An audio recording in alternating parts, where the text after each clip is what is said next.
Hello everyone, fire media news में आपका स्वागत है। Crescent PU college of science Basava Kalyan के स्टूडेंट्स ने नीट 2024 में बसवा कल्याण लेवल पर ब्रिलियंट परफॉर्मेंस किया है, जिसमें 3 स्टूडेंट्स ने 600 से ज़्यादा नंबरात हासिल किए हैं और 9 स्टूडेंट्स ने 500 से ज़्यादा नंबरात हासिल किए हैं। स्टूडेंट्स के इस शानदार रिजल्ट पर क्रिसेंट पीयू मैनेजमेंट ने सभी स्टूडेंट को फेलिसिटेट किया और इन्हें मुबारकबाद भी दी। इस मौके पर खुसूसी मेहमान के तौर पर डीडीपीयू Bidar, CPI Basavakalyan, CMC commissioner, social activist Khalil Ahmed Gobre, Zulfikar Ahmed Chabuk Sawar के अलावा स्टूडेंट्स के पेरेंट्स भी मौजूद थे। ಸಮಾರಂಭದ ವೇದಿಕೆ ಮೇಲೆ ಆಸೀನರಾಗಿರ್ತಕ್ಕಂಥ CPI ಸರ್ ಆಗಿರ್ತಕ್ಕಂಥ ಅಲಿ ಸರ್ ಅವರೇ, CMCಯ ಆಯುಕ್ತರಾಗಿರ್ತಕ್ಕಂಥ ರಾಜು ಸರ್ ಅವರೇ, ಈ ಸಂಸ್ಥೆಯ ಅಧ್ಯಕ್ಷರೇ, ಆತ್ಮೀಯ ಮಿತ್ರರು, ಈ ಸಂಸ್ಥೆಯ ಪ್ರಾಂಶುಪಾಲರ್ ಆಗಿರ್ತಕ್ಕಂಥ ಶೇಖ್ ಜಬಿ ಅವರೇ, ಕಾರ್ಯಕ್ರಮದಲ್ಲಿ ಪಾಲ್ಗೊಂಡಿರ್ತಕ್ಕಂಥ ಎಲ್ಲ ಪಾಲಕ ಬಂಧುಗಳೇ, ಮಾಧ್ಯಮ ಮಿತ್ರರೇ ಮತ್ತು ವಿದ್ಯಾರ್ಥಿ ಮಿತ್ರರೇ, ಸೊ ಇಲ್ಲಿಯವರೆಗೆ ಸಾಕಷ್ಟು ವಿಚಾರಗಳನ್ನು ವೇದಿಕೆ ಮೇಲಿರ್ತಕ್ಕಂಥ ಗಣ್ಯಮಾನ್ಯರ ಮುಂದೆ ಹಚ್ಕೊಂಡಿದ್ದಾರೆ. ಆತ್ಮೀಯರೇ, ಭಾಳ ಹೆಮ್ಮೆಯಿಂದ ಹೇಳ್ಕೊಳ್ತೇನೆ, ನಮ್ಮ ಬೀದರ್ ಜಿಲ್ಲೆಯಲ್ಲಿ ಈ ವರ್ಷ ಸುಮಾರು 700 ವಿದ್ಯಾರ್ಥಿಗಳು ಮೆಡಿಕಲ್ಗೆ ಹೋಗ್ತಾ ಇದ್ದಾರೆ. ಸುಮಾರು 700 ವಿದ್ಯಾರ್ಥಿಗಳು ನಮ್ಮ ಜಿಲ್ಲೆಯಲ್ಲಿ. ಇದು ಕರ್ನಾಟಕದಲ್ಲೇ 3ನೇ ಸ್ಥಾನದಲ್ಲಿದ್ದೀವಿ ನಾವು. ಅವ್ರು ಯಾರು ಬ್ಯಾಕ್ವರ್ಡ್ ಅಂತಾರೋ ನನಗೆ ಗೊತ್ತಿಲ್ಲ, ಯಾರು ಬ್ಯಾಕ್ವರ್ಡ್ ಅಂತಾರೆ ನಮ್ಗೆ ಅವರೇ ಬ್ಯಾಕ್ವರ್ಡ್ ಇದ್ದಾರೆ. ನಾವು ಯಾರಿಗೂ ಕಡಿಮೆ ಇಲ್ಲ, ನಮ್ಮ ಮಕ್ಕಳು ಯಾರಿಗೂ ಕಡಿಮೆ ಇಲ್ಲ. ನಮ್ಮ ಮಕ್ಕಳ ತಮ್ಮ ಸಾಕಷ್ಟು ನೈಪುಣ್ಯತೆ ಇದೆ, ಚಾಣಾಕ್ಷತನ ಇದೆ, ಬದಲಾವಣೆ ಆಗಿದೆ ಸಮಾಜ. ಸೊ ವಿದ್ಯಾರ್ಥಿ ಮಿತ್ರರೇ, ಇಲ್ಲಿಯವರೆಗೆ ಸುಮಾರು 6-7 ಜನ ವಿದ್ಯಾರ್ಥಿಗಳು ನೀಟ್ ಪರೀಕ್ಷೆಯಲ್ಲಿ ಉತ್ತಮ ಅಂಕಗಳನ್ನು ಗಳಿಸ್ಕೊಂಡು ತಮ್ಮ ಅನಿಸಿಕೆಗಳನ್ನು ವ್ಯಕ್ತಪಡಿಸಿದ್ರು. ನಾನು ನಿಮಗೆ ಹೇಳಿ ಬಯಸೋದೇನು ಅಂತಂದರೆ, ಇಷ್ಟಕ್ಕೆ ಸಮಾಧಾನ ಪಡೋದು ಬೇಡ, ಇನ್ನೂ ಸಾಧನೆ ಮಾಡಬೇಕಾಗಿದೆ. ಸಾಕಷ್ಟು ಪ್ರಗತಿಪರ ಕಾರ್ಯಗಳನ್ನು ನಿಮ್ಮಿಂದ ಸಮಾಜ ನಿರೀಕ್ಷಿಸ್ತದೆ, ನಿಮ್ಮ ಪಾಲಕರು ನಿರೀಕ್ಷೆ ಮಾಡ್ತಾರೆ. ಜೊತೆಯಲ್ಲಿ ಈ ವರ್ಷ ದ್ವಿತೀಯ ಪಿಯುಸಿನಲ್ಲಿದ್ದವರೇನಿದ್ದೀರಿ, ಇವರನ್ನು ಪ್ರೇರಣೆ ತೆಗೆದುಕೊಂಡ್ಬಿಟ್ಟು ಇವರಿಗಿಂತಲೂ ಕೂಡ ಜಾಸ್ತಿ ಅಂಕಗಳನ್ನು ಗಳಿಸ್ಕೊಳ್ತಕ್ಕಂಥ ಒಂದು ಪ್ರಾಮಾಣಿಕ ಪ್ರಯತ್ನವನ್ನು ನೀವು ಮಾಡಬೇಕಾಗ್ತದೆ. ಅದಕ್ಕೆ ಅವಳ ಕಡೆ ಹೇಳ್ತಾರೆ, hard work and honesty are the golden keys of success ಅಂತ. ಯಾವ ವಿದ್ಯಾರ್ಥಿ ತನ್ನ ಜೀವನದಲ್ಲಿ ಸತತವಾಗಿರ್ತಕ್ಕಂಥ ಪ್ರಾಮಾಣಿಕ ಪ್ರಯತ್ನವನ್ನು ಮಾಡ್ತಾನೋ ಅವನು ಖಂಡಿತವಾಗಲೂ ಕೂಡ ಜೀವನದಲ್ಲಿ ಯಶಸ್ವಿ ಆಗ್ತಾನೆ. ಇದಕ್ಕೆ ಉತ್ತಮವಾಗಿರ್ತಕ್ಕಂಥ ಉದಾಹರಣೆ ಅಂದರೆ ನಿಮ್ಮ ಕ್ರಿಸೆಂಟ್ ಕಾಲೇಜ್. ಕಳೆದ ಬಾರಿ 6 ವಿದ್ಯಾರ್ಥಿಗಳು ನೀಟ್ನಲ್ಲಿ ಪಾಸಾಗಿ ಮೆಡಿಕಲ್ ಮಾಡ್ತಾ ಇದ್ದಾರೆ. ಈ ಬಾರಿ ವಿಶೇಷವಾಗಿ 12 ವಿದ್ಯಾರ್ಥಿಗಳು ನೀಟ್ನಲ್ಲಿ ಉತ್ತಮವಾಗಿರ್ತಕ್ಕಂಥ ಸಾಧನೆಯನ್ನು ಮಾಡಿ ಮೆಡಿಕಲ್ಗೆ ಹೋಗ್ತಾ ಇದ್ದಾರೆ. ನಿಜವಾಗ್ಲೂ ಕೂಡ ಭಾಳ ಖುಷಿಯಾಗ್ತಕ್ಕಂಥ ಒಂದು ವಿಚಾರ, ಹೆಮ್ಮೆ ಪಡ್ತಕ್ಕಂಥ ಒಂದು ವಿಚಾರ. ಯಾಕಂದರೆ ಈ ಶೈಕ್ಷಣಿಕ ಸಂಸ್ಥೆಯವರು, ಪ್ರಾಂಶುಪಾಲರು, ಆಡಳಿತ ಮಂಡಳಿಯವರು ಉತ್ತಮವಾಗಿರ್ತಕ್ಕಂಥ ಒಂದು ಕಾರ್ಯವನ್ನು ನಿರ್ವಹಿಸ್ತಾ ಇರತಕ್ಕಂಥ ಕಾರಣದಿಂದಾಗಿ ಈ ರೀತಿ ಫಲಿತಾಂಶವನ್ನು ನಾವು ಪಡಿತಾ ಇದ್ದೀವಿ. ಭಾಳಷ್ಟು ಒಂದು ರಿಕ್ವೆಸ್ಟ್ ಇದೆ. ನಾನು ಸಾಹೇಬರ ಕರ್ಕೊಂಡು ಒಂದು ಕಾರ್ಯಕ್ರಮ ಕೂಡ ಬಸವಕಲ್ಯಾಣದಲ್ಲಿ ಈ ವರ್ಷ ಮಾಡ್ತೇನೆ. ನಿಮಗೆ ವಿದ್ಯಾರ್ಥಿ ಮಿತ್ರರಿಗೆ ಒಂದು ಕಳಕಳಿಯ ಮನವಿ ಏನು ಅಂದರೆ, ಭಾಳಷ್ಟು ಜನ ಮಕ್ಕಳು ಮೊಬೈಲನ್ನು ಬಳಸ್ತಾ ಇದ್ದೀರಿ. ನನ್ನ ಪ್ರಶ್ನೆ ಏನು ಅಂದರೆ, ನಿಮಗೆ ಮೊಬೈಲ್ ಯಾಕೆ ಬೇಕು ಅಂತ.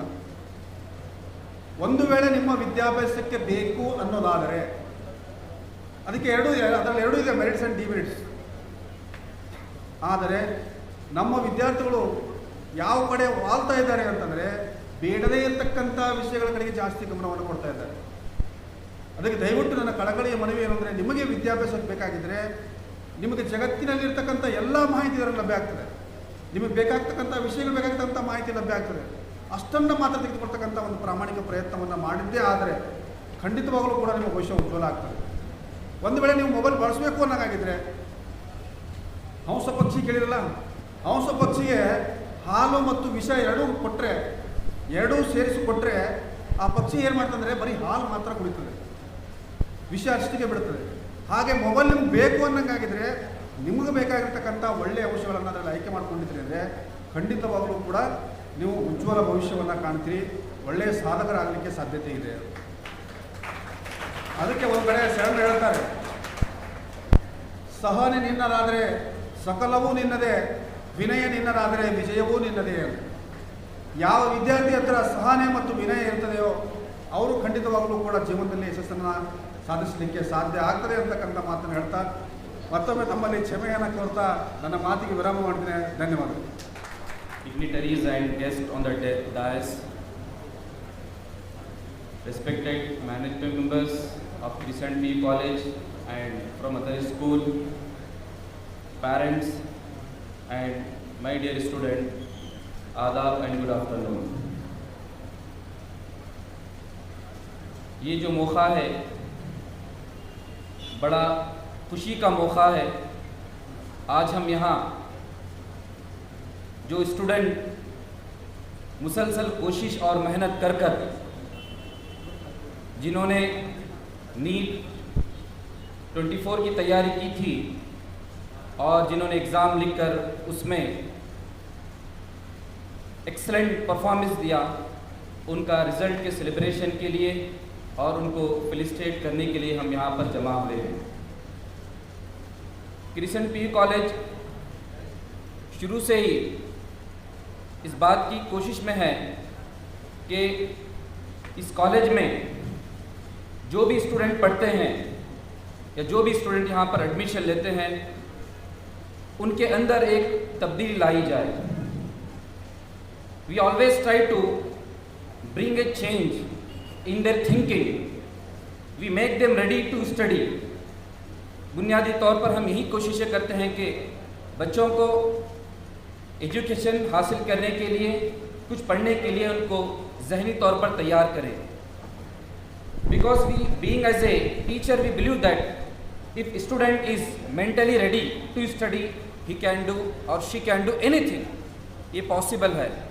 तो इसीलिए मैं अक्सर कहता हूँ कि अगर कि हम ये सोचते हैं कि मुझे ख़ुद कुछ करना है, मेरे ज़िंदगी में मुझे कुछ हासिल करना है और मैं दूसरे स्टूडेंट से बढ़कर और हटकर मैं अपने आप को कुछ बनाना चाहता हूँ, अगर कोई स्टूडेंट ये सोचता है तो वो उसको हासिल करने के लिए पीछे लग जाता है और वो हासिल कर कर ही दम लेता है।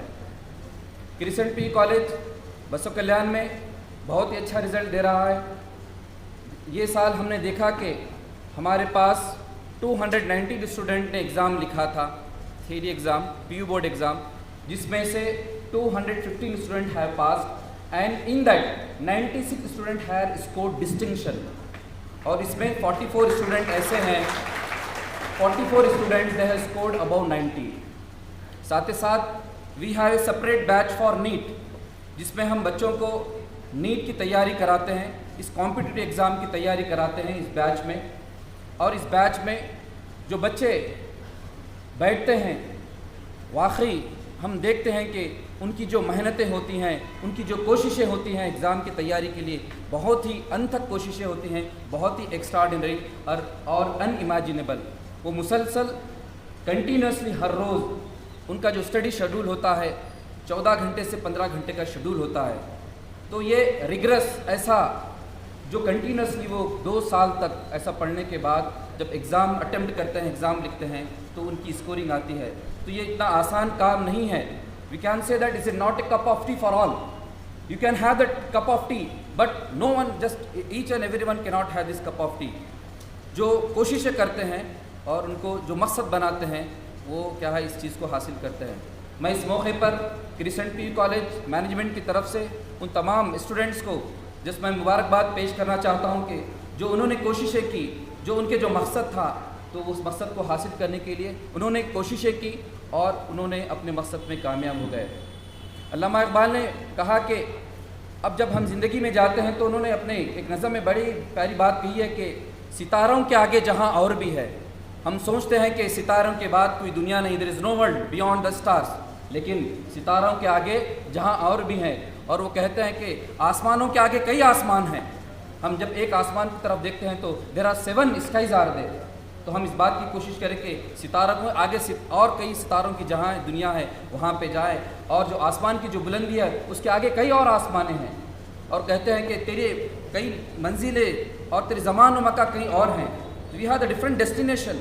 यहाँ पे अपने को रुकना नहीं है, हमेशा एक बात याद रखें, जो स्टूडेंट जो अभी नीट 25 की तैयारी कर रहे हैं वो इस बात की जहन में रखें कि always top seat is empty, top seat is always empty. अब देखिए लास्ट ईयर 654 था, 654 के बाद की जो सीट हमेशा खाली थी, अभी भी नेक्स्ट ईयर 665 के ऊपर की जो सीट है वो हमेशा खाली रहेगी।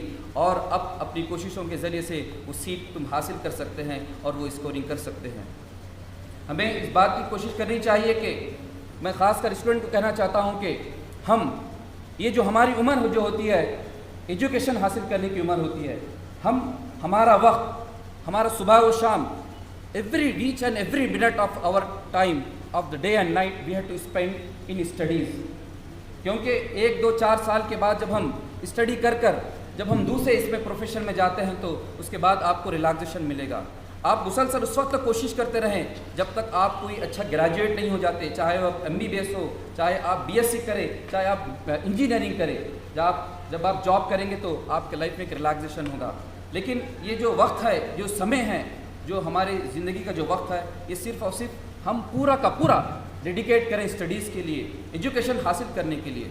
क्योंकि हमें एजुकेशन हासिल कर एक हमें ऊंचे मुकाम पर पहुंचना है, साथ ही साथ हमारे सोसाइटी में, माशरे में, समाज में लोगों की खिदमत करना है और एक अच्छा इंसान बनकर लोगों की मदद करना है और उनका साथ देना है।